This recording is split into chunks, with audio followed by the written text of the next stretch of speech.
નાના સખપર ગામે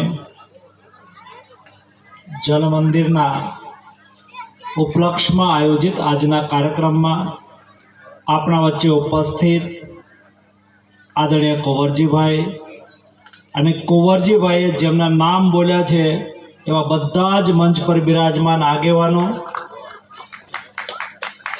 આજુબાજુના ગામમાંથી પધારેલા વડીલો, યુવાન દોસ્તો, ભાઈઓ અને બહેનો, મારે બહુ વધારે કહેવું નથી, કારણ કે દિલીપભાઈએ આ ગામની અંદર જલ મંદિર બનાવવા માટે કેવા પ્રયાસ થયા, કેટલી ચિંતા થઈ, લોકોએ કઈ રીતે ફાળો એકત્રિત કર્યો, એના માટે વિસ્તૃત રીતે કહ્યું.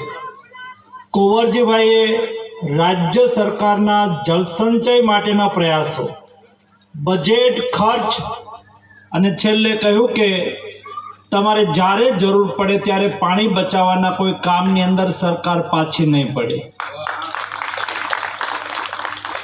અને વિશેષ રૂપે આપણા ગામના સરપંચ, આપણા તાલુકા પંચાયતના સભ્ય, આપણા જિલ્લા પંચાયતના સભ્ય, આપણા ધારાસભ્ય ગીતાબા અને તમારા જનપ્રતિનિધિ તરીકે, સાંસદ તરીકે હું કુંવરજીભાઈનો આભાર માનું છું કે જેણે આપણા ગામ માટે 2.25 કરોડ રૂપિયા નવા તળાવના નિર્માણ માટે ફાળવ્યા છે.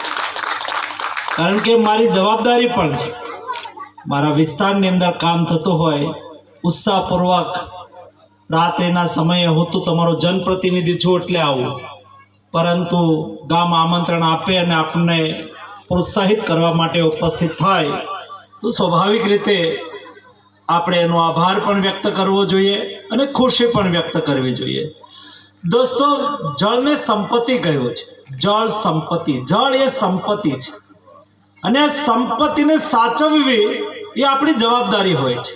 આપણા ઘરે સોનાની સંપત્તિ હોય, પૈસાની સંપત્તિ હોય તો આપણે સાચવીએ છીએ ને, એવી જ રીતે જળ એ સંપત્તિ છે અને સંપત્તિને સાચવવી એ આપણા બધા લોકોની જવાબદારી છે.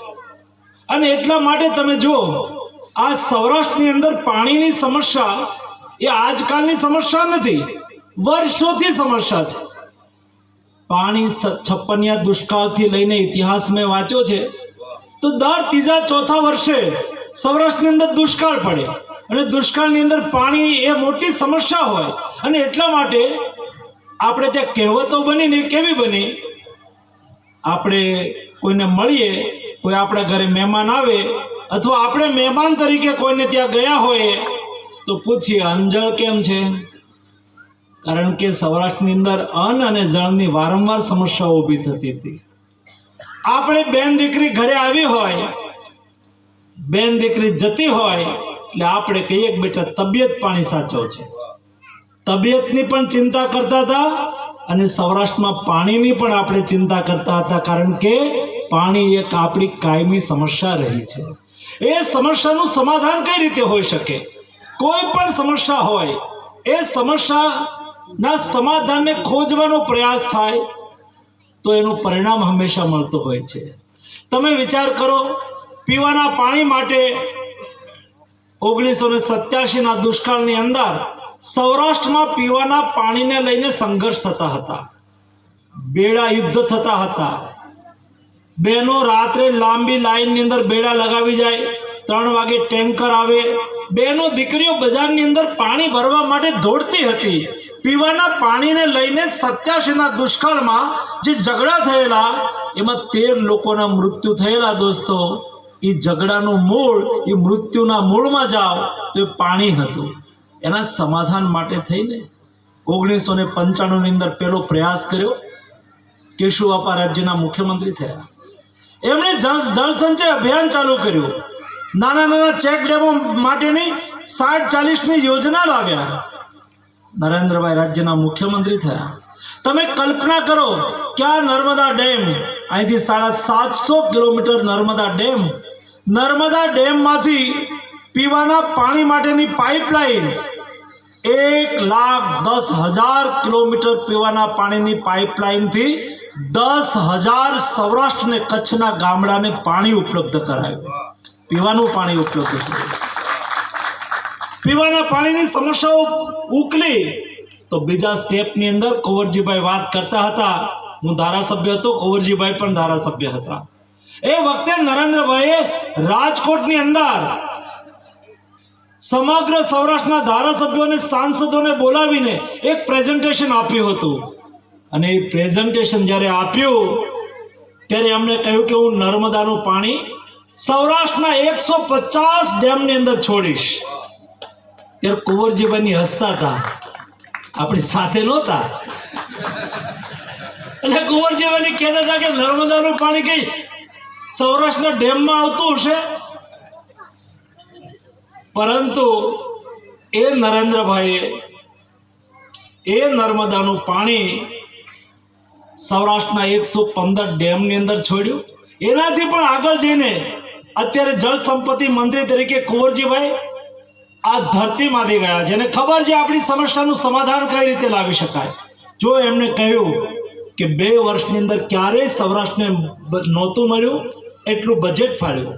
એ ઉપરાંત એમણે કહ્યું કે પાઇપ લિંક નીકળી છે 3 કિલોમીટરની આજુબાજુમાં, કોઈ તળાવ હોય તો ભરીશું અને આવશ્યકતા હોય તો એનાથી વધારે પણ આગામી દિવસોની અંદર પાણી લઈ જઈ શકીએ એના માટેનું પ્લાનિંગ કરીશું. દોસ્તો, આ બહુ મોટી વાત છે.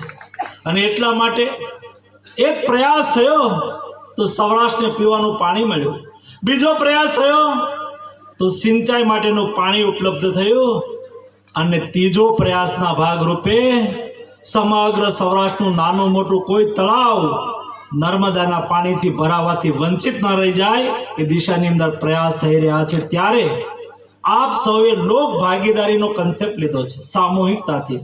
દોસ્તો, સામૂહિકતામાં બહુ મોટી શક્તિ હોય છે. આખું ગામ, તમે પણ એવું નહીં વિચાર્યું કે સરકારની જવાબદારી છે, સરકાર કરશે જે નહીં.